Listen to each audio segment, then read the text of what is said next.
Nous écoutons la première lecture. Et là, nous sommes dans le livre de Exode,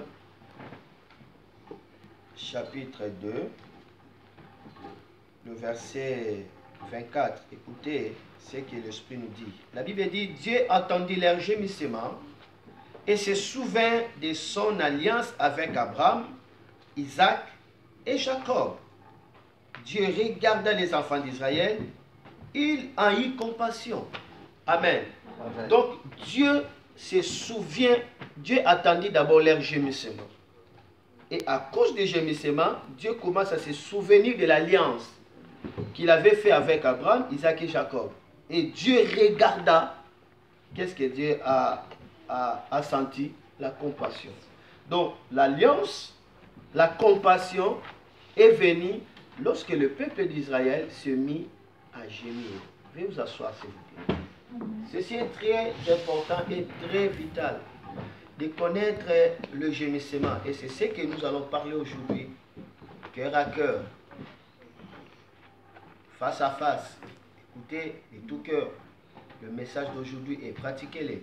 Je parlerai sur la fréquence des gémissements. Vous savez, il y a beaucoup de fréquences. Il y a beaucoup de fréquences. Et chaque fréquence diffuse une chaîne.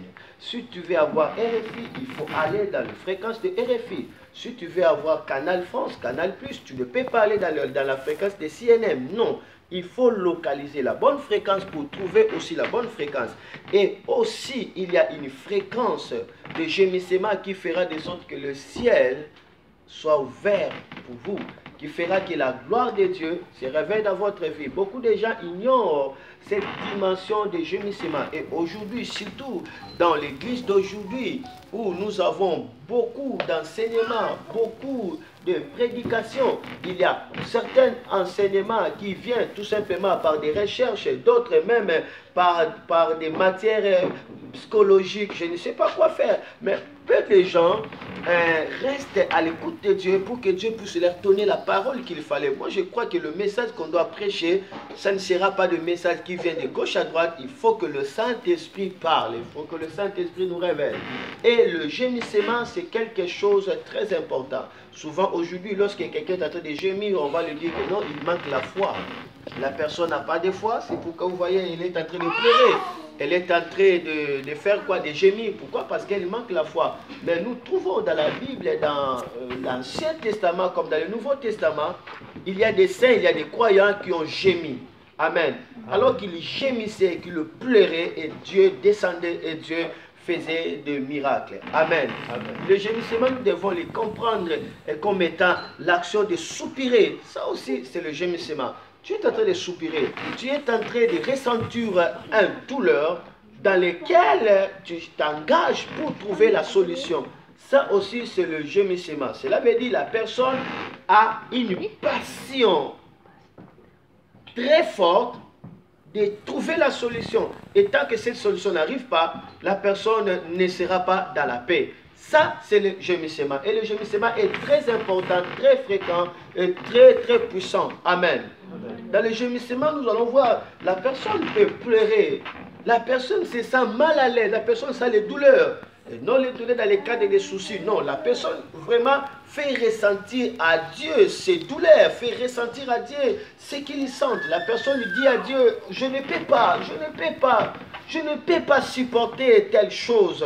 Je ne peux pas, Seigneur, si tu ne me donnes pas la solution, je n'ai pas la paix, je ne peux pas. Donc nous devons être réels avec Dieu, nous devons être clairs, naturels avec Dieu. Il ne faut pas faire des semblants. Il y a certaines personnes qui font des semblants et on lui pose la question, comment vas-tu?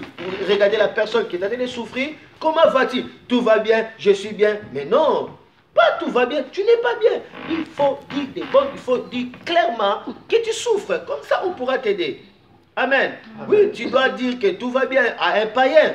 Bien sûr, mais ton pasteur te dit comment ça va. Et toi, tu me dis ça va bien. Alors que tu ne manges pas, tu n'as pas d'appétit. Et même devant ton pasteur, tu commences à faire de l'hypocrisie. Et cela empêchera la gloire de Dieu. Nous devons être réels. Si les choses ne vont pas bien, il faut dire ça à Dieu. Seigneur, je ne peux pas soulever cette montagne. Je suis fini.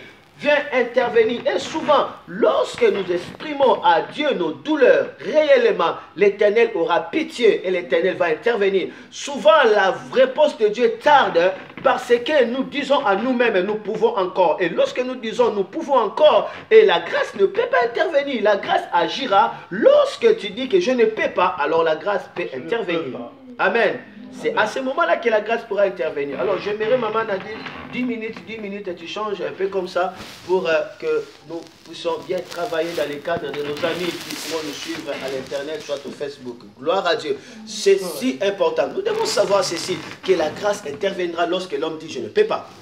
Lorsque l'homme est à son bout, la grâce vient. Et le gémissement